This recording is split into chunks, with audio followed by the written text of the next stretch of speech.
The first thing that I want to do, and I can set my audio levels while you're doing this, is just get your first, middle, and last name on tapes and the spelling of it. It's just Arnold. Arnold Zweig. And the spelling of the last name? ZWEIG. Great. All right. Now you were born where? In Danzig. Which is Germany. Well, Germany. Danzig was in 1928 when I was born. Danzig was a free city. It was then under the protectorate of the League of Nations, the forerunner of the United Nations, and that's what it was. And it had its own currency. It had its own post office. It was within the Polish corridor, what was known as the Polish corridor. It was surrounded on all sides by Poland, and that's where I lived until the war broke out in 1939. Now, is that when you moved to got moved to? Then, shortly after the war broke out, even all along, while in the 30s, 36, I was going to the school there. There was already a lot of Nazi activity going on there. In the area where we lived, we were living at sort of at the edge of Danzig itself was a territory as well as Danzig. The territory had a capital, which was the city of Danzig. So there were other surrounding little areas like Oliva and Sopot and other things on the Baltic Sea. But the capital itself was Danzig. It maintained by agreement, it did have a Polish gymnasium, a high school, and a Polish post office was there. And it had its own currency, and it was ruled by a senate. But there was a lot of activity going on in 36 and 37. The brown shirts were demonstrating and marching, and then they had torch parades and et cetera, et cetera. And even while I was going to school, I kept a low profile there. Pretty soon there were signs appearing in stores, no Jews allowed in the cafes and in other things and in parks. And kids would throw rocks when I was coming home, walking home from school, and that kind of thing. And somewhere along in 38, when what was in Germany was known as the Kristallnacht, windows were broken, the synagogue was damaged, set on fire, and this was happening all over Germany. But on September 1, 39, I was in Danzig. Well, as a matter of fact, there was a special relationship for the people in Danzig that you could take a commuter train. You could buy a monthly ticket to go to the nearby 20-minute train ride to the nearby resort, summer resort. The Polish port next door to Danzig was Gdynia, which the Germans renamed Gotenhafen. There was also a small town called Orlowo, which in Orlowo in Polish means eagle. It has to do, so the Germans renamed it Adlershorst, eagle, whatever, where eagles roost or something like that. But it was within a short train ride. As I said, you buy a month's ticket and just go back and forth. I'll stop for a sec. Back up to wherever you want to back up. So you were telling about travel. Well, the travel was very convenient. In the summertime, my family, my father, my mother, and I would take the train and we'd go to Orlowo, and we'd rent a cottage. The beaches were so much nicer. There was so more convenient for spending the summer there. So we'd go and rent a cottage, just a couple of rooms, whitewashed rooms, and just do that. Well, anyway, on September 1, No, come on, come on. Anyway, you can do what you want to do. You can Sure. probably edit it somewhere or erase it. But it was more convenient to go there. On September 1, 1939, the first thing in the morning, there was some shooting. There was some puffs of, you could see puffs of flak, anti-aircraft type shooting in things. And I guess I was only 11 years old at the time, and it was World War II broke out, and the shooting started, and people that were there vacationing from all over the place, they were leaving on the train, they were laying on the roof of the railroad cars, they were hanging on the outside of the running boards. These were the old-fashioned railroad cars, passenger cars, with each compartment had an outside door, and they had running boards, so people were hanging on running boards. Everybody's trying to scramble back to get back where they were going. The border was closed, and we got back to Danzig, to where we lived, with a cab, driving through detours here and there. We got back. Well, pretty soon, the Polish campaign didn't last but a week. Everything was occupied, and pretty soon, a ghetto was established. Laws were established in Poland of Jews where they had to live and couldn't do this, that, and the other. There were proclamations posted on wherever. Then in Danzig itself, we were rounded up one day, put into a railroad car, and sent to the ghetto in Lodz, where we spent till August 44. Now, was the ghetto? The ghetto was the old. I went to the ghetto in Lodz, which was a seat, you might say, of the textile industry in Poland. Major cities were Warsaw, which was the capital. Lodz was a major textile industry city. And what they had done is they had just surrounded the old portion of Lodz. Like if you take Ballard and you put a barbed wire fence around Ballard, they surrounded the old portion of Lodz and created the ghetto and moved everybody in. They moved those people that lived there, they moved them out, and they moved people in. Now the European, as well as Poland, a lot of major 4 or 5 story buildings, U-shaped, you might say, with a huge door, huge barn-like type door that a truck could drive in, and it had apartments, front, left rear, right rear, and these were filled with people. 6 to a room, 4 to a room, crammed in, and whoever lived was evacuated out of there, and it became a place to live. Lodz itself had a large Polish Jewish population that was wound up in there. Plus, people were shipped in from Czechoslovakia, people were shipped in from other occupied countries.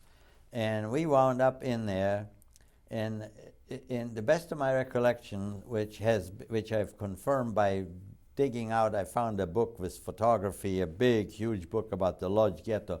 There were 165,000 people in the ghetto. A big city.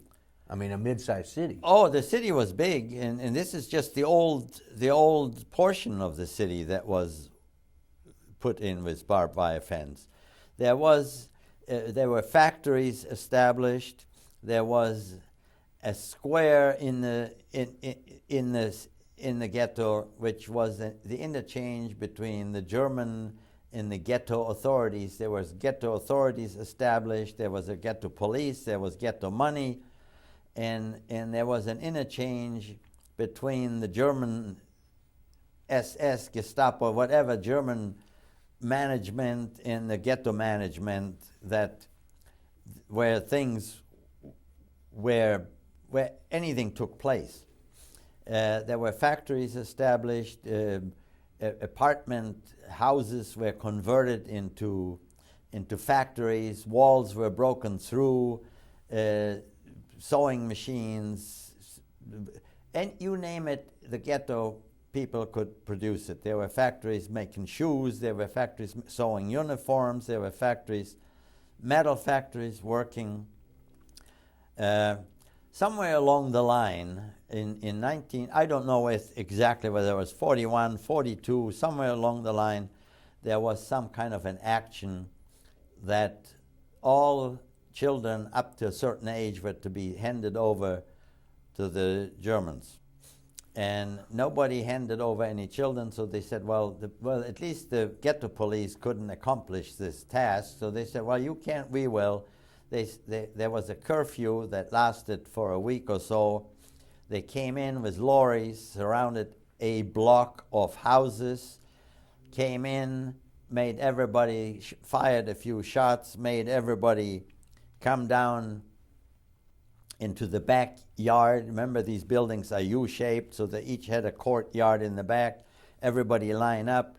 Then they sent the German police with the ghetto police, went up from top to bottom, went through each empty apartment looking for anything, and then they took all the kids that were up to 10 years old and just moved them out. And while they were inspecting and saw some people that they didn't like or whatever, they moved them right out onto the truck, the lorry, the waiting trucks, and one was full, the next one rolled up, and that was done systematically, and that was some action that cleared out. There were a few kids left where people had drugged them. They had put them in between floors, between false floors, in false bottoms of boxes, of cabinets, whatever. There were very few. The majority were gone. And then supposedly there were letters of somebody had heard from somebody else that the kids are in some place and they're in good shape. Somebody had received a postcard. The bottom line was the kids went to Auschwitz or to some other crematorium, and they went to the same system as people that were continuously rounded up every now and then.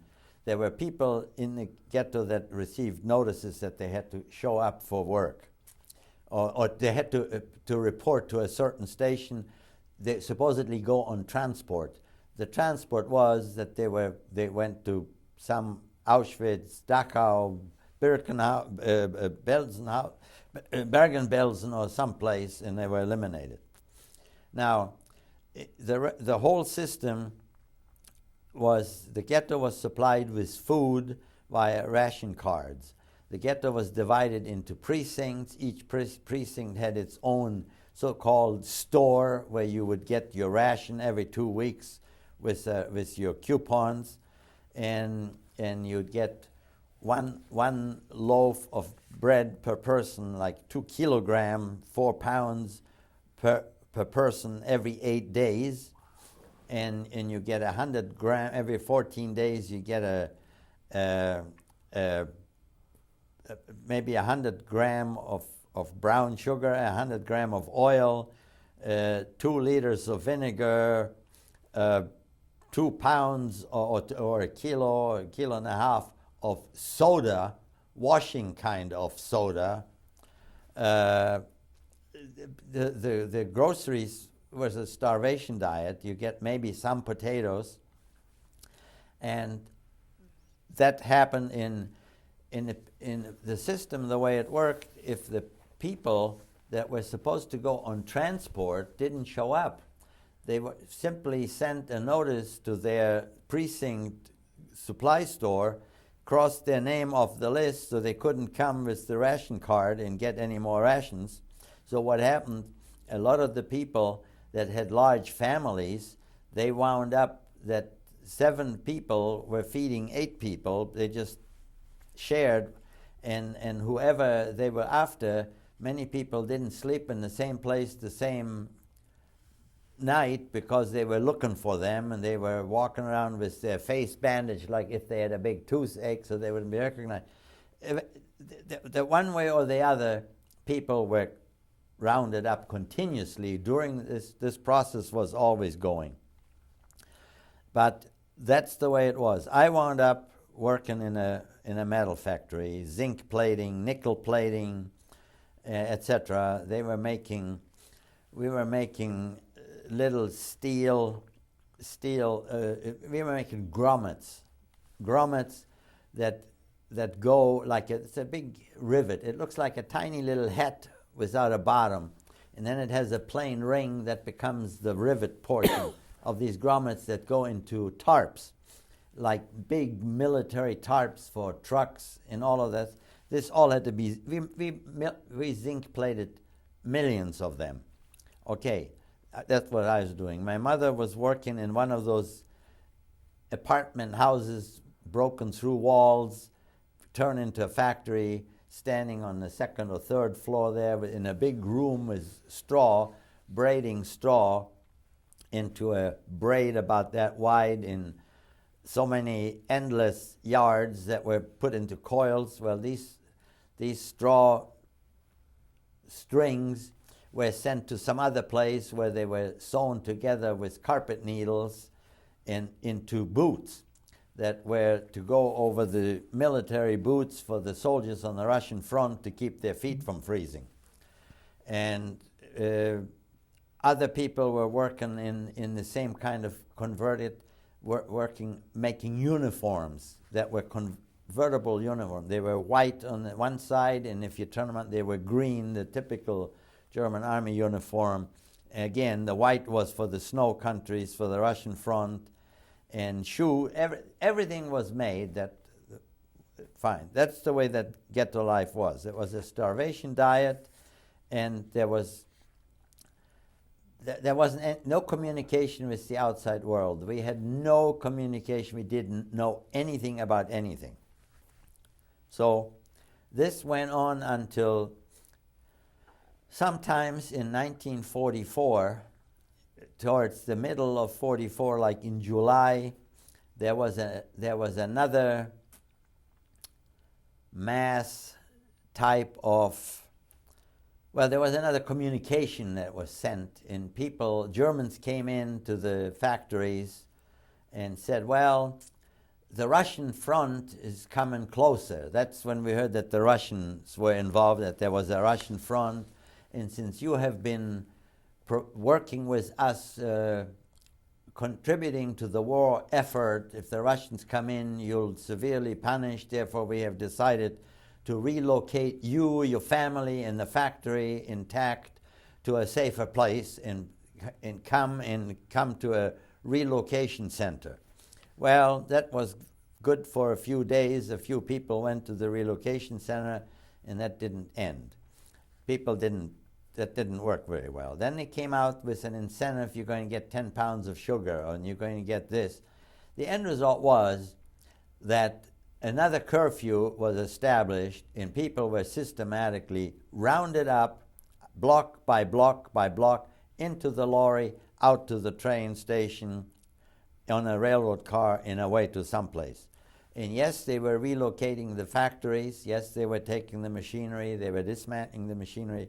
The people went one place, the machinery went some other place. That's the way it was. That's the way I found myself with my mother and my father in end of August of 1944, being rounded up again. And yes, take your valuables. You can take 25 kilo with you and have that ready, and so on and so on. We found ourselves in a railroad car with some 80, 90 people. Car was sealed, left. And the next morning we were in Auschwitz. We recognized it as Auschwitz, where we were. The boxcars were opened, and all hell broke loose. We're jumping off from the heights of the boxcar onto the siding. It was out in the middle of nowhere. In the distance, you could see barbed wire fences as far as your eye could see, and you could see people in white and blue striped rags standing there in the distance away from the fence looking, and other people in striped suits like that started running through, trying to organize. There was bedlam. People, women, and some children that were born later, and some that did not, that were older at the time when the action was in 41. In the meanwhile, men and women were separated into two queues, and SS running around with dogs and with riding crops, and nobody would tell you what's happening, what's going on. Everything was quick, quick, quick, and women were disappearing into the line. That's the last time I saw my mother. She disappeared with all the other women until the turn came for ourselves. And I stood in front of some huge SS guy that was just waving his crop this way, that way, this way, that, yeah. Just, I don't know what criteria he had to move people, but I was moved in one direction, and it was the last car.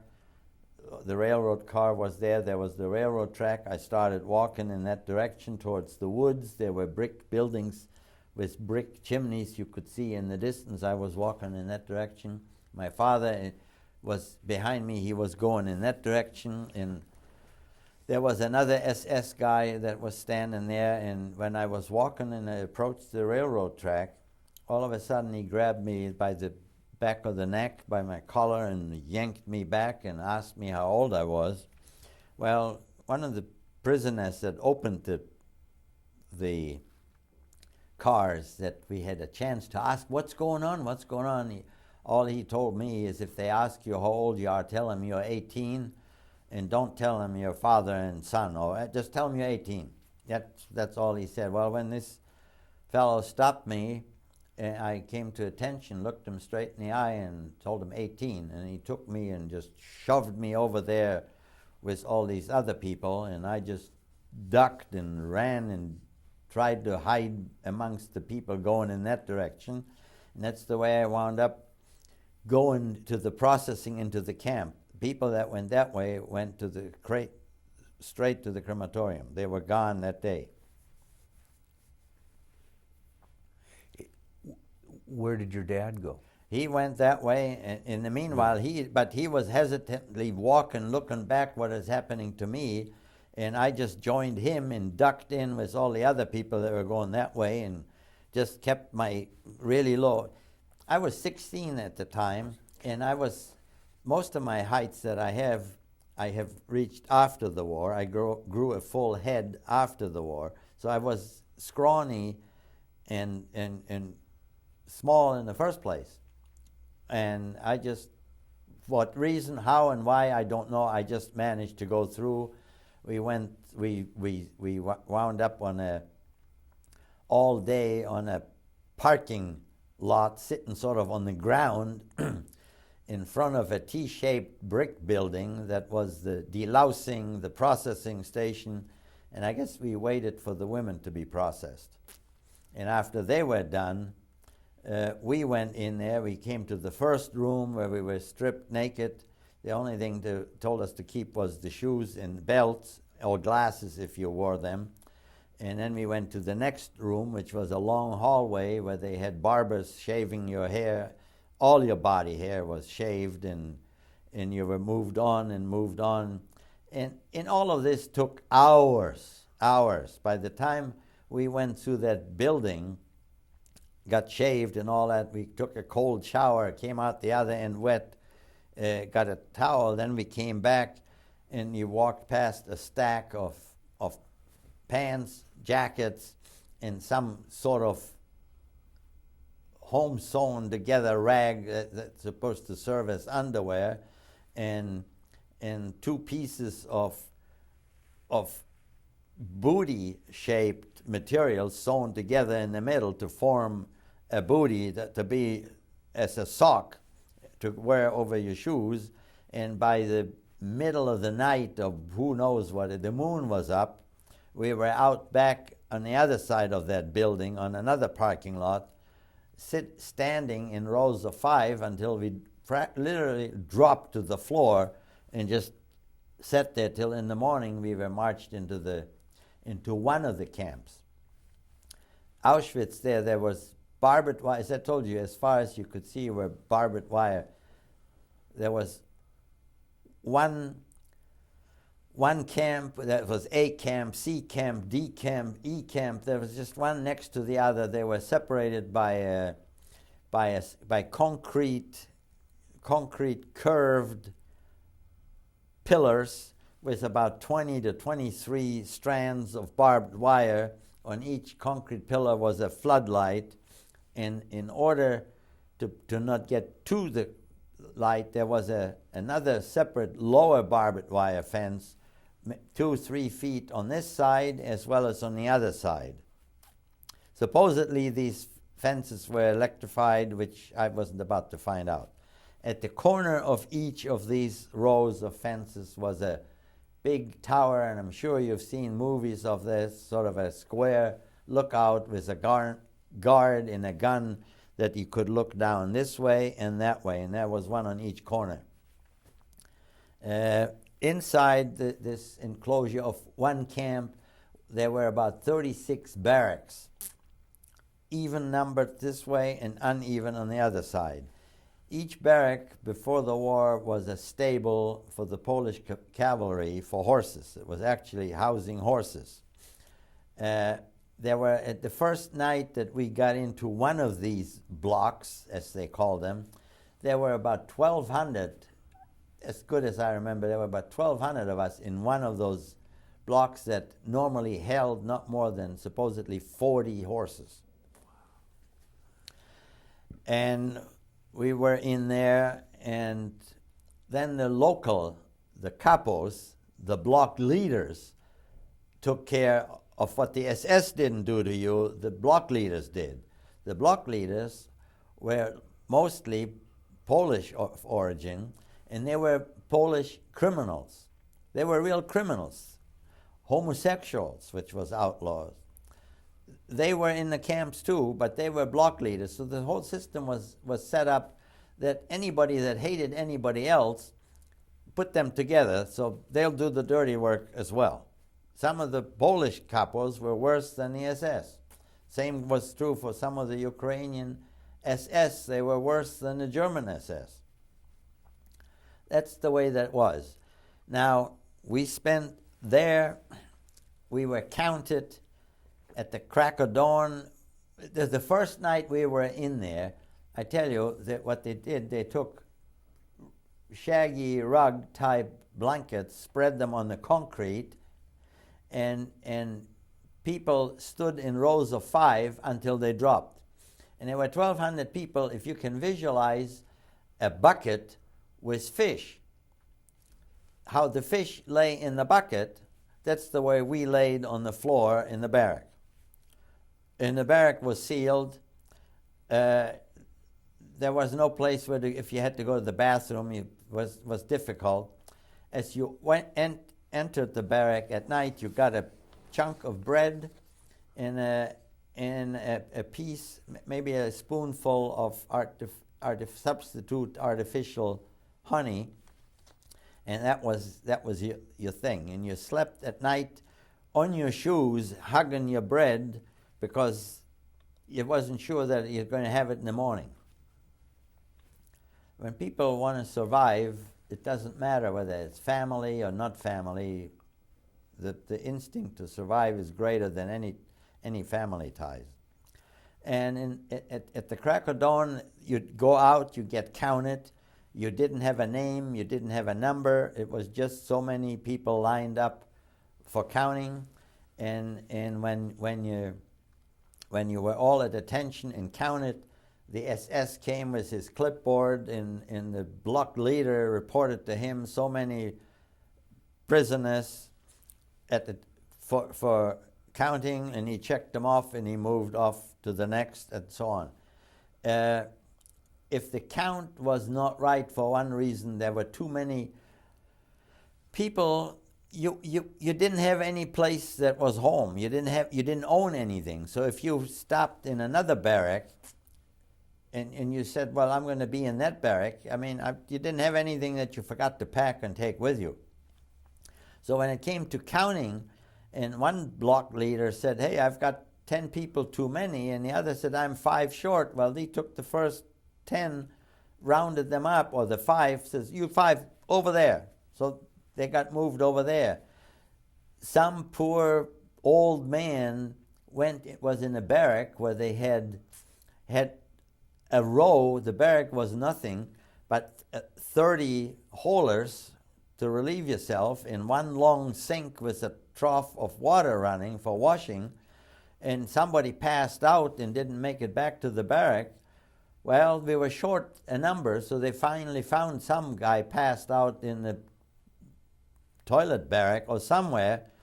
If he wasn't dead then, he was dead by the time they found him and beat him, because it held up the counting and the numbers didn't jibe. But that's the way that went. At noon, they took a bunch of people and they sent them up front to the front portion of the camp where the kitchen was, with a barrel, just a regular barrel that had 2 handles, and they filled the barrel up from the kitchen with soup, and they took 5 prisoners holding hands, making a human chain, holding on to one handle, and the other 5 making another human chain, holding the other handle, and the 10 people carried this one barrel down to where they were going to their particular barrack, where the barrack had a basket, wicker basket, with enameled pots and pans and bowls and something like that. And the block leader, we'd form a line, and the block leader take one of the bowls, and he ladled out some soup into this bowl. 1, 2, 3, you 5, you 2, you 3, here's your bowl. So now you had 3 people or 4 people hanging on to one bowl, no spoon, no nothing. And everybody was watching everybody else so they don't take a bigger sip. And as I said, that's when it didn't matter whether it was family or not family. Everybody was just anxious to get their sip of soup. Nothing in there was meant to be humane.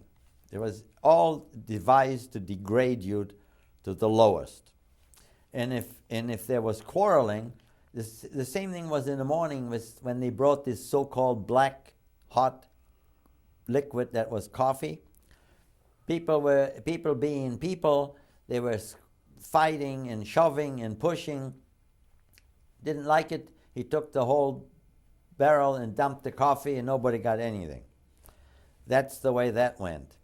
Every day they had in that portion, and we were in so-called quarantine. The only work we did, we went out with guards to the woods and picked up a pieces of rock and carried them back and dropped them on a pile, and that was what the exercise that we did. We didn't do any other work. But daily, so-called German, they were looking for people to go to work in Germany. And they were looking at people like you're looking if you want to buy a horse. They came in, they had some SS, there were some civilians, they had a group of people all of a sudden standing around. They looked and take this one and that one, I take this one and that one, and off they went. This went on. I was there in the interim, I guess the Russian front was getting closer. There were air raids during the day. There were airplanes flying over. We could hear detonations of bombs being dropped wherever. And things were becoming more and more hectic. As I said, no communication still. We didn't know what's going on. This is the end of 44. Well, one day, in the interim, they've also again taken people out of these barracks to ship them out to someplace. There were not 1,200 anymore in the barrack I was in. There were fewer now. One day, they sealed everything off. SS came in, made us all line up within the barrack, and they took, for the first time, they made a list with names. And they marched us out of the barrack in the afternoon to the delousing barrack where we took a shower. They took away the civilian clothes and they gave us striped clothes and a striped hat, and they marched us right out to the front and kept us overnight isolated from everybody else. The next day they put us in a boxcar, and off we went. The boxcar we were in Auschwitz, the boxcar went to a small camp near Munich in Bavaria. It took us 6 days to get there. We spent more time standing on the siding someplace because there were military trains retreating, bringing military personnel back from Russia, coming back from those trains had priorities opposed to the trains like us. Somewhere along the line we parked on a siding in Prague, outside the city of Prague on a siding, and they went and organized, they brought some baskets with bread and divided up because we hadn't had any food since we left. That piece of bread we got, so they gave us some food. Eventually we wound up in a place called Kaufering, which is near Landsberg. We were marched 3-4 miles to a brand new camp, and from that camp people were then moved out every day to work for the surrounding farmers, which was good. People got something to eat. They also were building an underground ammunition factory way underground, where people went and carried sacks of cement all day long to build whatever thing was built way underground. And a lot of the people were marched to a nearby air base, which was called Lager Lechfeld, close to Lechfeld, which was an air base, and they marched them back. And the same routine, count in the morning, count in the evening. And after a while, we were moved to another camp a few kilometers down the road, which again, but here now there were air raids. We were not too far from Augsburg, where there was a Messerschmitt factory. There were airplanes flying over in formation. Like if you look at old war movies, you see airplanes flying in formation. There's a whole bunch, and then there's a space. Then comes another formation. Then a space. Then another formation. They were so high it looked like miniature little airplanes, and I guess there were aluminum strips were falling. I guess today I know that was chaff to divert whatever things, and they dropped leaflets, and you could hear the thuds of the bombs, and you could see across the field, you could see the smoke rising from the city of Augsburg, and wherever the bombing was only 25 miles as the crow flies from where the camp was. So things were happening. As I said, this was late August. Then this camp was dissolved. We were moved to another camp, and eventually in that camp, it got to the point that in the last, things were happening so fast. There were airplanes flying low at night, low-flying aircraft. They were shooting at columns of tanks in military movements on the highway. Those were people that just P-52s or whatever I think they were called. They were just come shoot. But one night we woke up and there were flares at 4 corners of the barbed wire fence of the camp, like earmarking this as don't touch this. This is safe ground. Don't shoot there. Earmarking us in, and things were happening. An order came from Dachau. The good thing about these smaller camps was that they had no crematoria. All you had to put up with is the SS. And in this particular camp, there was one SS guy that no matter what you did, no matter how, he was walking around with a piece of cable like aluminum twisted cable with insulation on it. I went by it. I got it. I didn't take the cap off fast enough. I didn't salute him right, whatever. He didn't need a reason. And then every once in a while he'd start a conversation. It was sort of a conversation of one. And he was bragging about his wife that was there. If you've seen my wife, all the gold teeth, I got them out. I got the gold out of the crematorium, out of the ashes myself.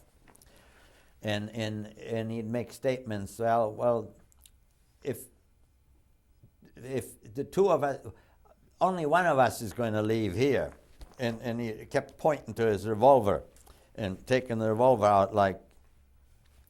There was no discussion. There was no talking back. Whatever. Yes, sir. That was it. But then came an order from Dachau, for some reason, that all prisoners, able-bodied, were to be moved on a transport, on trucks, to be hauled to someplace else. And this action started, but it was interrupted. A great deal of prisoners were moved out, and then all of a sudden, an emissary from the Swiss Red Cross came in a limousine, and the next thing we heard, that the Americans are 40 kilometers away. They'll be there in the morning.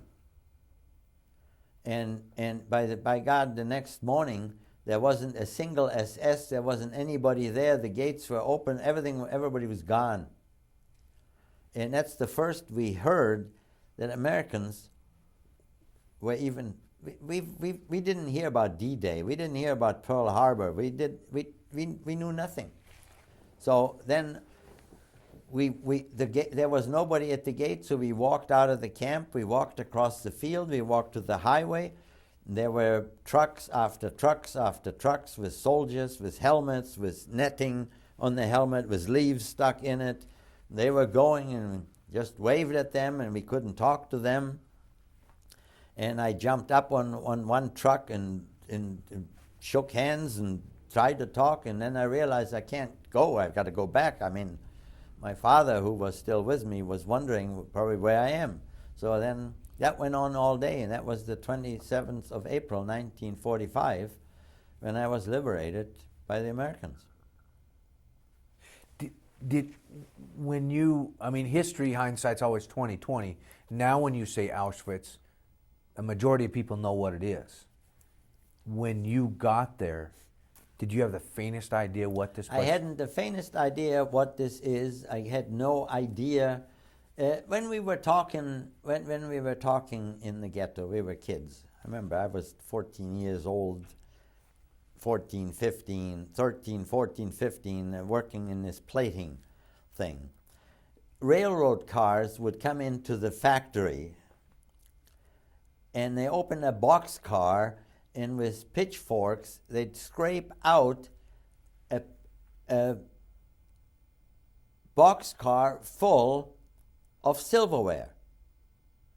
Knives, forks, spoons, but visualize a mountain full of tarnished silverware that you pull out with the rakes. Well, that came, and it was sorted. It came to us. It was sorted by pattern. Then it was, all silverware eventually has some kind of pattern that was made by some company that this and that matched eventually. And we then reworked it, silver-plated it, redid it from scratch to make it look like new after it was sorted, etc., etc. People in the ghetto that worked there, as I said, we had all function, from shoemaking, from this making, from jewelers, from engravers. People working in metal factories did little government work. They made a little compact. We nickel-plated the compact inside to become a mirror. And on the compact, people wrote Lodge Ghetto 1943, engraved it, and we silver-plated it for them. And so people had this. Well, among this silverware, we also found paraphernalia like that. And you're saying, where did this come from? Well, here we were kids, and we rumored that supposedly they take people to basements, they gas them, and this belongs from these people that have continuously been disappearing out of the ghetto, going on transport. And in my own mind, it's impossible. My mind didn't want to comprehend that this is possible. Germans doing this, the country of Goethe and Heine and Mozart and Schiller, known for, those are fairy tales trying to scare you, boogeyman kind of stories. Even when I got to Auschwitz, but when I was in Auschwitz, that first night that we were processed, I looked out and I could see out of the rectangular chimney that I had seen out of the building, I could see the flames coming out. And when I asked one of the capos, the other prisoners, what that is, and he says, look out, if you don't look out, you wind up on the frying pan.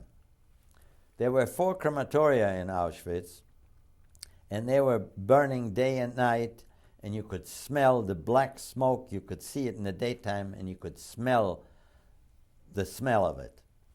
And no, you wouldn't think that's possible. But that's the way it was. In hindsight, the way the whole thing was set up, the way everything is that you were always led to believe that wherever you're going is going to be, the Germans are, in the end, they're going to be somehow humane. They're not going to harm you. They just want you to work for them. So while they're not, fine. The thing was kept so secret that if there would have been any feedback of whatsoever, there would have been the greatest revolt and whatever. Well, there was the revolt in Warsaw, and everybody died, but they took so many of the Germans, Nazis, with them. And that was the end result. I suppose today I'm saying never again.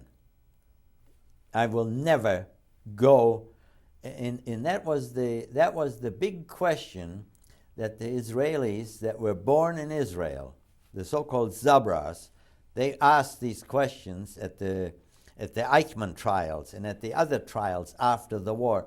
How could you let yourself be led to slaughter like sheep without?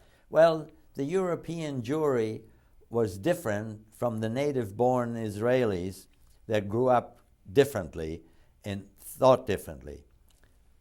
The European Jews were thinking, well, as I said, yeah, well, if we behave, if we cooperate, things will be all right. So maybe it's not the best, but and that was the whole key that they knew, and that's the way people were led and went one after the other without knowing what's happening. I'm saying never again is this going to happen to me. If I'm going to go, and if this ever came to pass, if I'm going to go someplace, I'm going to take somebody with me, believe me. So what was the attitude then? Because again, it sounds almost similar to, I mean, I don't mean to compare the two. Prior to 9/11, everybody thought, oh, a hijacker's just going to take a plane and hijack it, so don't attack the hijacker. Because it was unconceivable. Yeah. Same thing here, in a different way. Absolutely. What was the attitude, though? I mean, was there anger, or was it just that we're just going to survive one step at a time? Or? Well, no. The main thing was that in the ghetto and wherever you were, in Auschwitz, the daily huddle, the daily discussion that people had was what they remembered, what the wives used to cook the meal, and you were continuously starving. You're continuously starving. Oh, my wife used to make this cake. It used to be, oh yeah, my wife used to do this. Oh, we used to have it. Everything was talked about food. And everybody was glad they didn't see any of the SS. And once you got away from Auschwitz and you got to the smaller camps, it was when you went out to the farmers, the Germans basically they were okay themselves. They were in just as bad a shape as anybody else, but the farmers were better off than the city folk, which had nothing. At least the farmers gave you some potatoes, some rutabagas or something that they let you sneak and eat. And depending on who the guards were, there were good guards and bad guards. Some guards took it upon themselves to beat you up, or like this particular guy that no matter what you did, you got beat up and kicked. No. And others were, a lot of them were there too that wanted to get it over with. They wanted to get home to their families. I guess not everybody was gung-ho. What was your, now your father had a textile business prior to He had this. a textile factory in Germany, yes, and that was confiscated. It was just like when we were rounded up, we just went and left the house, the furniture, whatever. We just wound up in the ghetto and wound up in an apartment with some other people. What did it do to your dad? Nothing. He worked too, he wound up working in the ghetto just like I did. I worked in a metal factory. He became like a sanitary house administrator, inspector, made sure that the sanitary... Poland didn't have centralized canalization or centralized sewage system. It was septic tanks, concrete tanks that were pumped out in honey buckets. That was before the war the same way. There was very little centralized sewage system in the city of Lodz.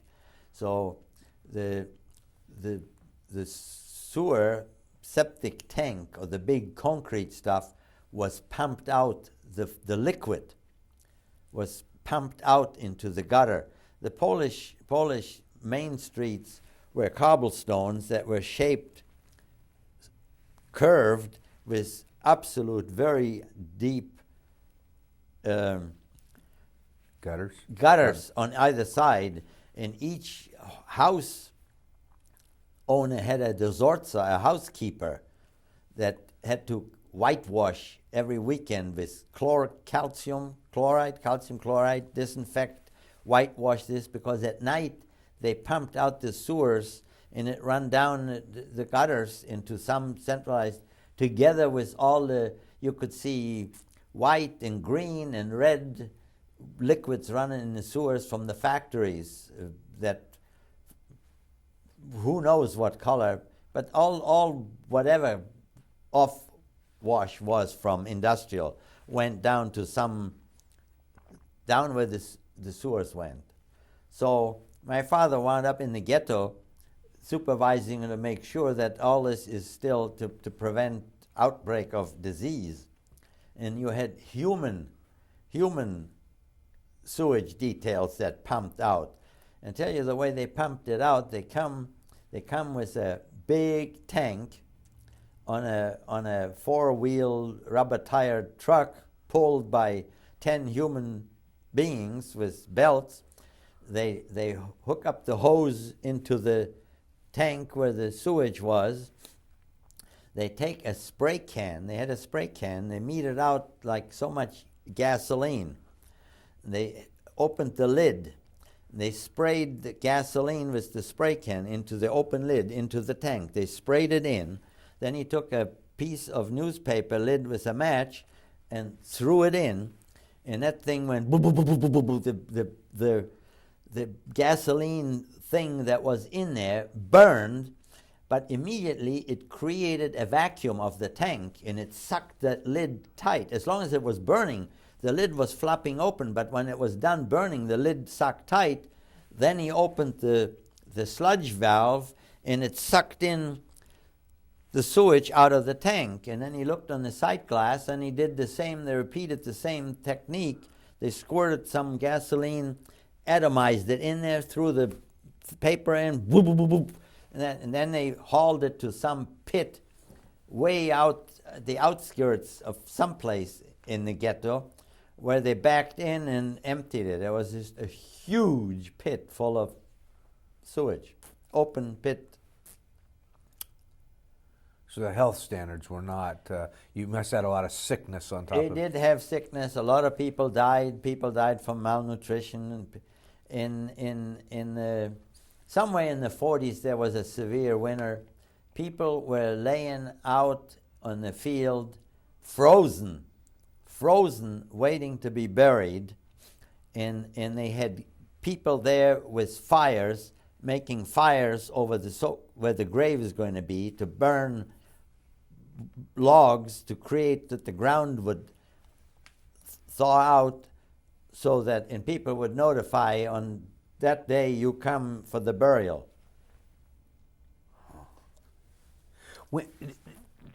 Do you remember when you learned that the concentration camps were concentration camps? Was that after you got out, or was that while you were? I knew that it was a concentration camp, and I was in it. I guess that's. And you knew they were gassing people. Well, that's what they told me when I got to Auschwitz. What You see, in Auschwitz, there were these people that opened. In Auschwitz, there were people that opened the boxcars. They lived in the same camp. They lived in a special barrack. They were well nourished. They opened the boxcars. They could take what was left in the boxcars. They could take from whatever they wanted. So they had everything they wanted. They were well nourished. They were in good shape. The problem was that they also not only opened the boxcars, they worked at the crematorium. And also, periodically, they went through the system as well. But some of these talked. We approached them. They were like gods. I mean, they were, compared to us, we were Muslims. We had nothing. We were skinny. These people were well nourished, fine, good shape. Yeah, but it didn't last for them forever either. But some said what's happening, and you could see the flames. That what the procedure was thereafter. A lot of this I found out from people that did survive. Eventually, they overthrew. There was some overthrowing of the crematorium, of the Auschwitz things towards the end. Things were getting hectic. The Russians were coming. The Americans were coming. Things were collapsing. Well, then people had a revolt and survived, and they started traveling, and pretty soon you found out what was happening. Were you tattooed? No. And at that time, at the night that we got out of there, we came in and left in such a hurry that we did not get tattooed either. It just rounded us up, all of us, out, up to the delousing, take the shower, get the different clothes, get out on the lot there. It didn't bother to tattoo. It just moved right on out. Things went, as I said, that was towards the end of 44, and things were moving rapidly, unknown, of course, to me, of what was happening. I was just moving with the flow, not knowing why and how come. But I certainly was glad I didn't get tattooed, because I'm a chicken for sticking with needles anyway. It's interesting because you brought up a couple of things, the way they dehumanized you, never using names. How long do you think you went that you didn't hear your name? I was never. I only had a number. Even after they made that list and thing, I wound up as being a number, and even then nobody cared. Even then nobody cared. As long as you stood up in the morning and in the evening, got counted, everybody was accounted for. They could care less whether you were Joe or Jim or anybody else. Do you think the first names that were made was when the Americans came in eventually, the military, the occupation forces, the very first to move in, that liberated us, that sat down and made us an international ID card with my concentration camp number, with my name and my birth date, and which division, army division it was that liberated us. That was the first document that I had, and there were no other documents until then. Do you think the hatred, which I assume the SS and some of the violent people you talked about must have looked at you with a hatred, do you think that is a learned response, or what creates that, do you think? I have no idea, but a lot of the things that I know now, I worked my way through William Shirer's, who was a correspondent at the Nuremberg trials over there. William Shirer wrote the book, several thousand, 1,500 pages, paperback book, The Rise and Fall of the Third Reich. It's mostly documentary. But he's gone through, in the training that the SS had gone through, like supposedly the SS was, for example, when they were trained, they were trained with a German Shepherd to become like one, bonded together.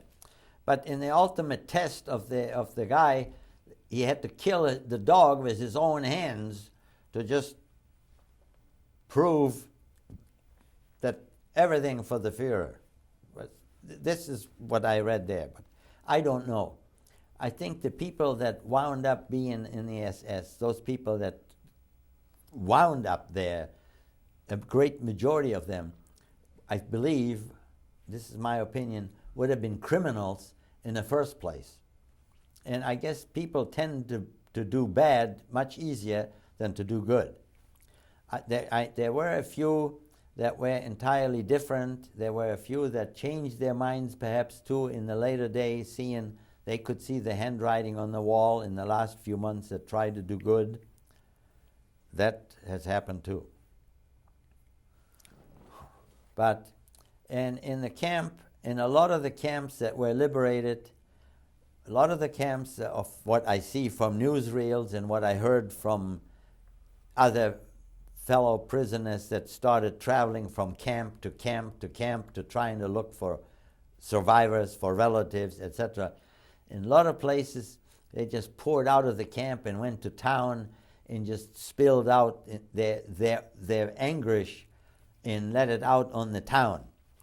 In other places, things were much more, not everybody was vindictive. I was in a small camp and things were organized. My father was drafted because he did speak Polish, he did speak Russian. My father grew up in Lodz before the war, when he was a child under Russian occupation. He did speak and write Russian fluently. He spoke German, of course, and Polish. And he somehow was drafted as the spokespeople for the handful of people that were in the camp where I was liberated. And he went with the military authorities to the local burgomaster, the town mayor, and they tried to make this transition as smooth as possible. The village, it was 5,000 people, it's a village. All of the villages, everybody came, and all of a sudden, the surprising thing that everybody that we met had some Jewish relative at one time or another. My grandmother, my father, or we didn't know, nobody knew. And they continuously apologized. And I finally said, hey, you don't have to explain to me, you don't have to apologize, you don't owe me anything. I don't have to say yes or no, or you didn't know, or you knew. I don't give a damn. At least that was my attitude. But on the day that the Americans rolled into that particular town, 3 kilometers from where the camp was, everybody wanted to have some prisoner from the camp move in.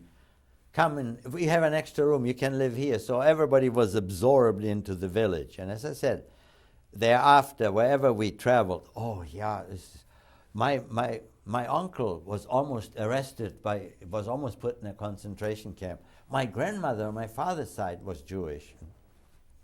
I could care less who you were. I personally, my own feeling is I don't think I could do anything to anybody except maybe to the guard that personally kicked me and beat me, and I've toyed with the idea, or not if it's, I've had the question in my mind since I traveled, since '64, I've traveled to Germany on business 2-3 times a year, traveled by train, traveled by car. I was saying to myself, what would I do if I saw one of these guards in the train or someplace?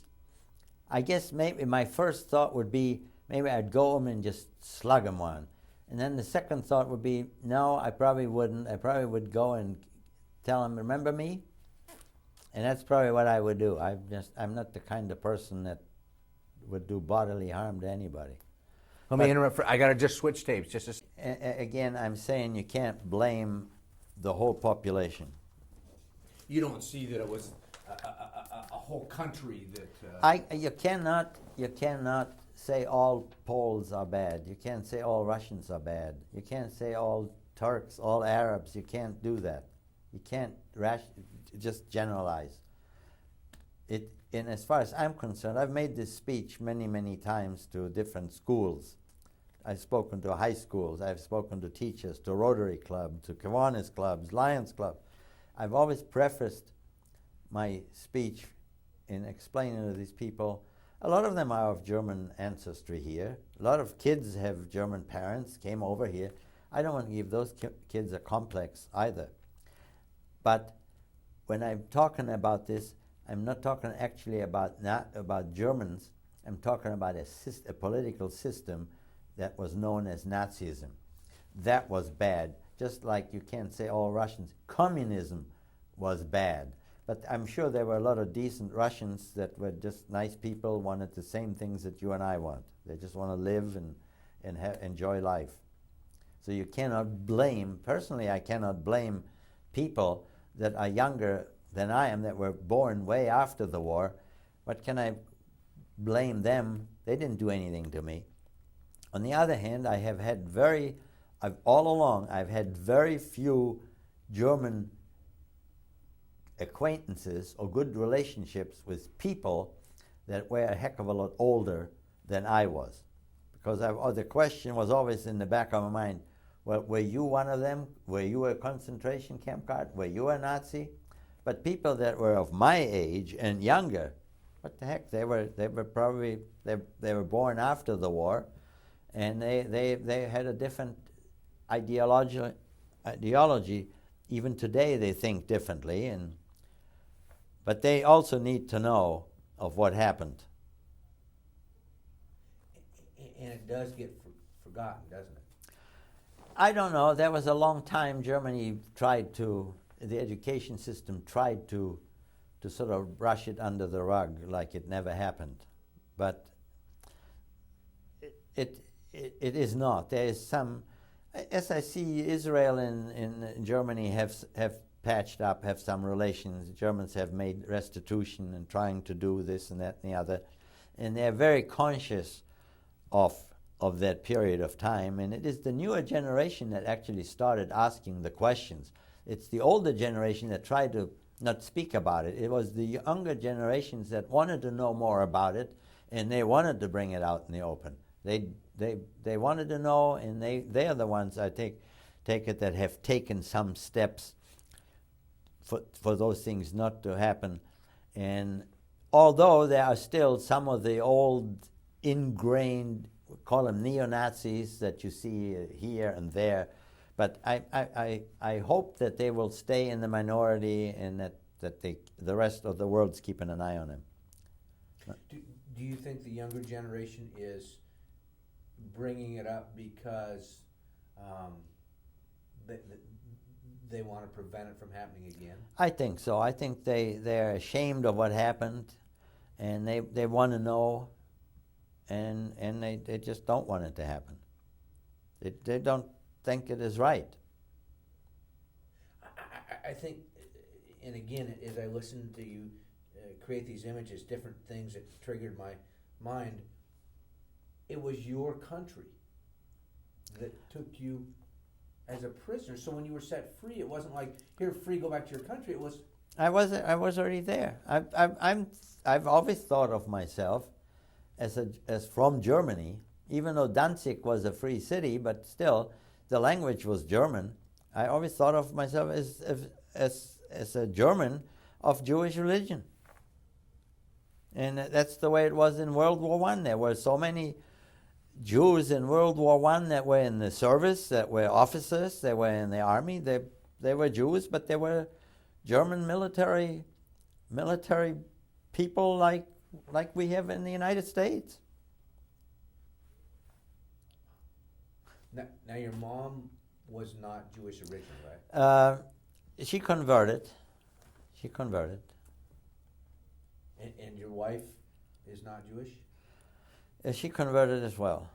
But when you met her... No, she was on the outside. She had been in the labor service. She wasn't much better off, with the exception. I guess she was exposed, if you want to say that as bad too. She was exposed to the bombings because she had to work in a munitions factory, and they were subject to bombings. But she was just as young as I was and foolish, and just eventually, towards the end, ran away from there, became AWOL and went home. And unfortunately for her, the thing ended before anything serious could come from that. But she didn't have anything to eat. She was exposed to things. The only thing she wasn't exposed to was systematic killing, like we were, that you wound up in a camp where you systematically were eliminated. She didn't have to worry about that. But as I said, a lot of those citizens were exposed to the bombing raids, which were unpleasant, but it had somehow it had to be done in order to get this thing over with.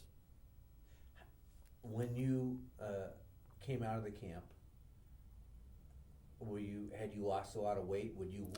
I was skinny.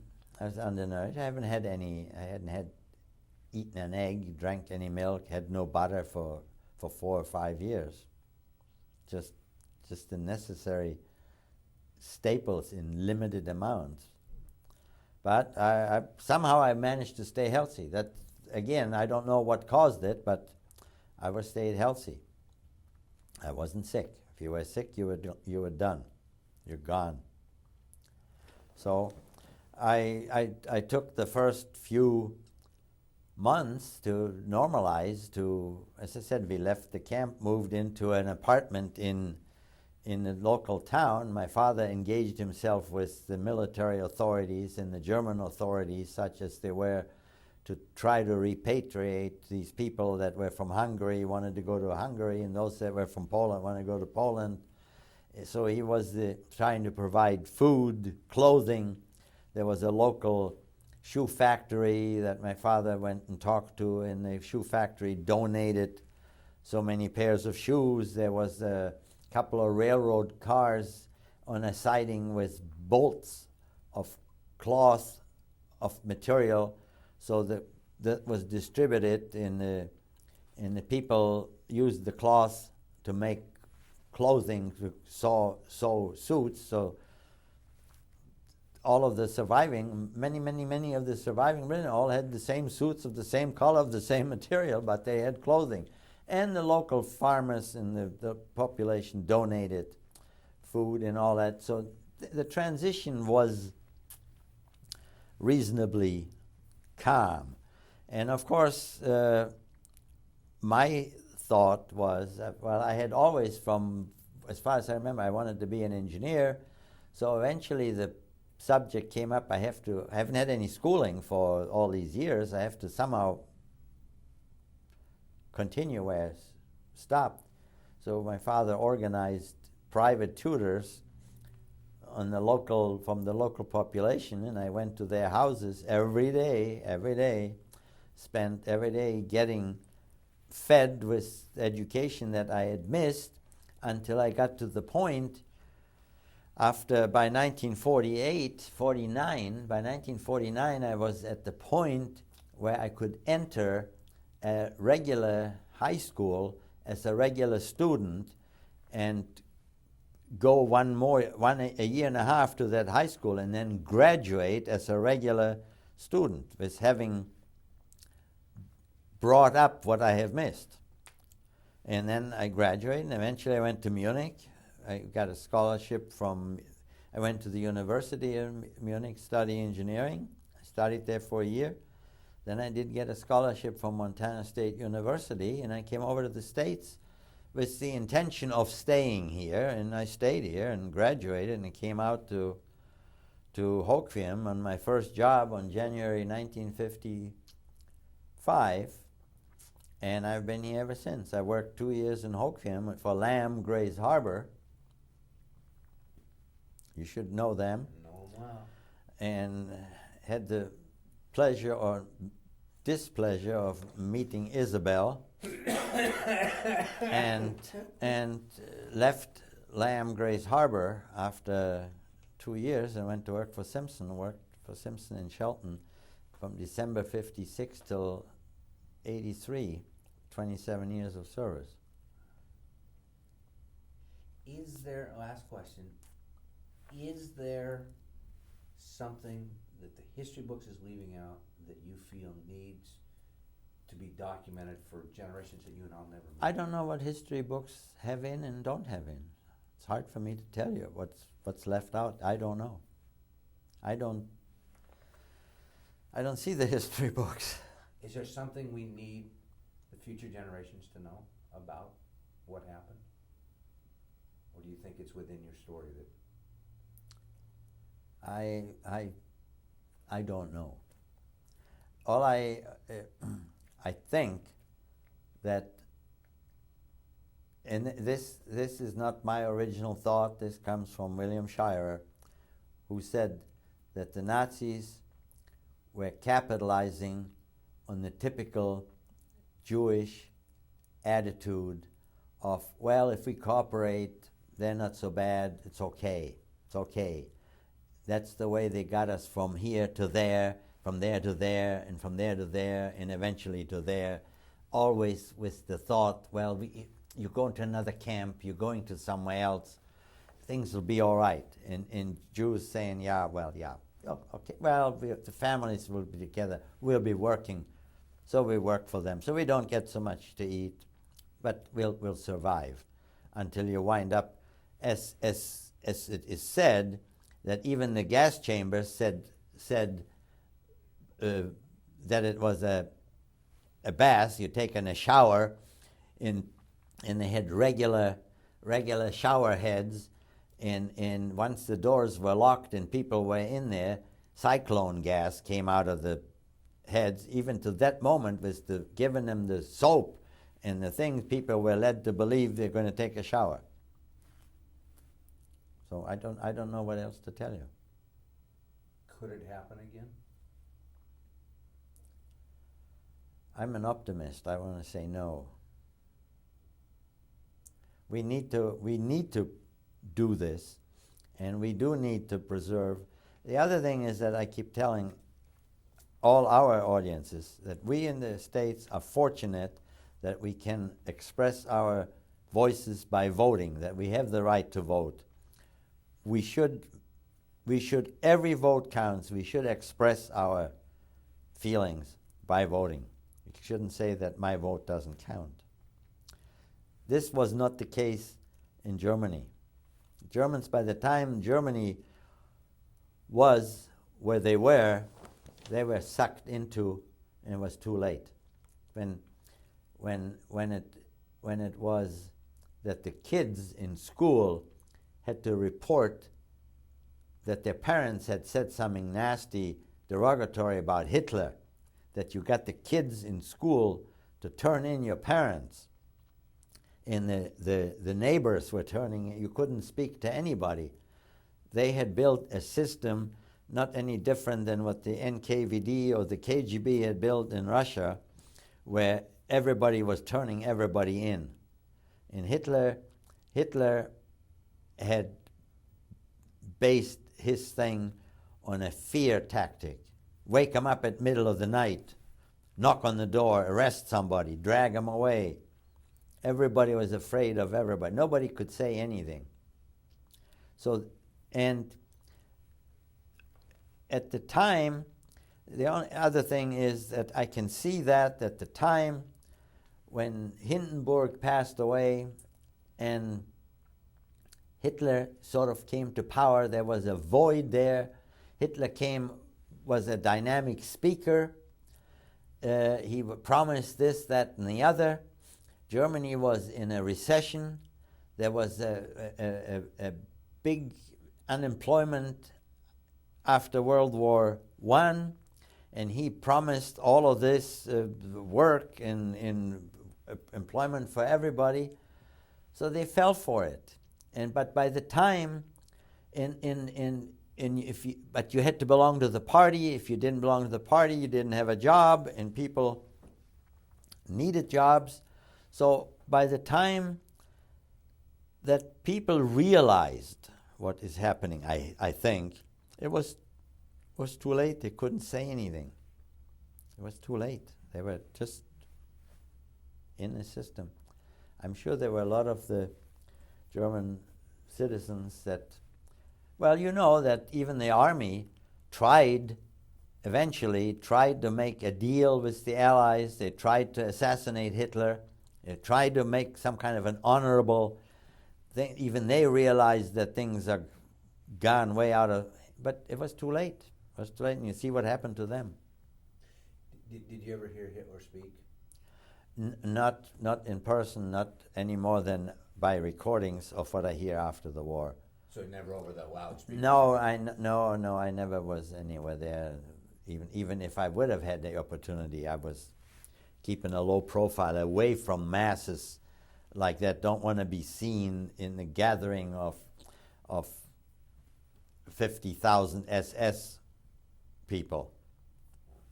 Good way to get killed right there and then. No. Well, thank you. Let me get you unmiked. You said